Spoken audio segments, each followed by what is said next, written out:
Hello everyone. Welcome to this new campaign in Hearts of Iron 4 with the Total War mod. As some of you requested, this time I decided to challenge myself with an historical I should say survival campaign with China. Regardless of how to entitle this new series, you guys really want to see how good I'm in Hearts of Iron 4. If I suck in playing any major naval power as my skills of handling large surface and submarine fleets are seriously underdeveloped, I'm not a great fan of playing any Asian nation. At least, it was fun in my earlier campaign with Japan to lure the Chinese AI into Manchuria before launching an amphibious invasion and then rush all my motorized and cavalry units towards the Gobi Desert. But what about now? I did play an earlier game as China, just to familiarize with the country and holy mother of BEE.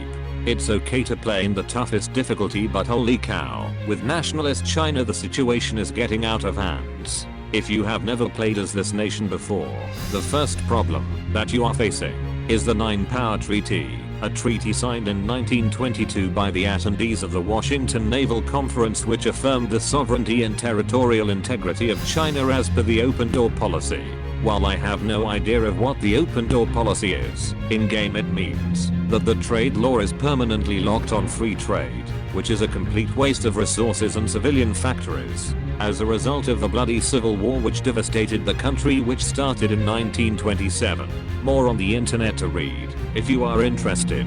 The Chinese armed forces are plagued by an insane corruption at all levels.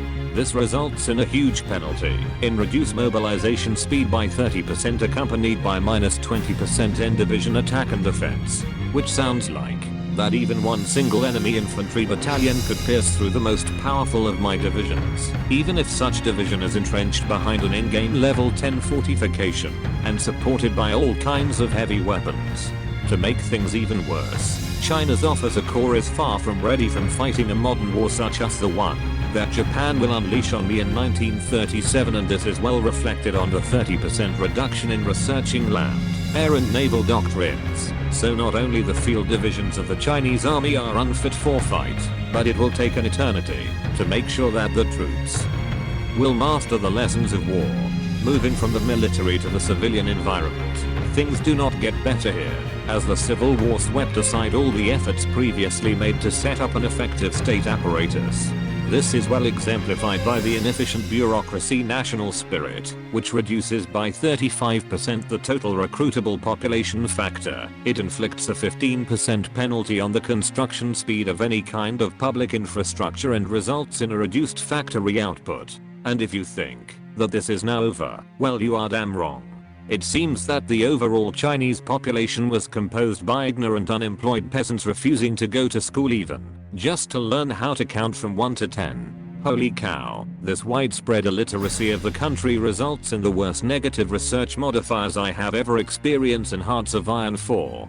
Coupled with the fact that China starts with only 4 research slots, this represents the best way to force a player to carefully prioritize what to research prior to the war with Japan, and what to skip until all those bloody modifiers will be gone.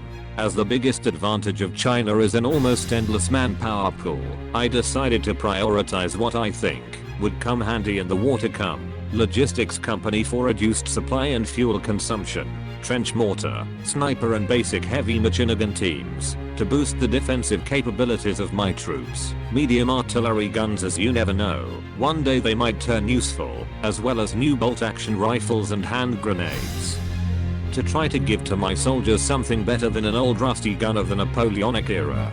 As I also did not want to lag behind in terms of other technology fields, I decided to invest 242 days of my in-game life to research the electronic mechanical engineering for an extra 3% speed bonus, and start indoctrinating my officer corps with the concept of pocket defense. Holy madness. 439 days to wait for one single research project are something that I have never seen, and I hope to never see again. This is just freaking insane. What shall I research for the future? I still have no clue, but for sure I will most likely pick anything which will hopefully raise the chance of surviving the incoming onslaught from my aggressive neighbor. Concerning the national foci and all those negative modifiers crippling my production, research and recruitable population, I plan first of all to secure some German support for those juicy 2F map civilian factories and those welcome bonuses in construction speed and factory output. Then, my plans were, and are, to rush down the democracy path, to get as many bonuses as possible to my national stability, political power and research efficiency, before approaching the welfare section of the focus tree. While I'm aware that it will ramp up the inflation to unbelievable levels, this is a mandatory step to get rid of the ineffective bureaucracy. Well guys, I guess I did talk enough in this introductory video. If everything goes according to my plans, in the next episode it would be time to talk about strategies for survival and future expansions. Take care and see you soon.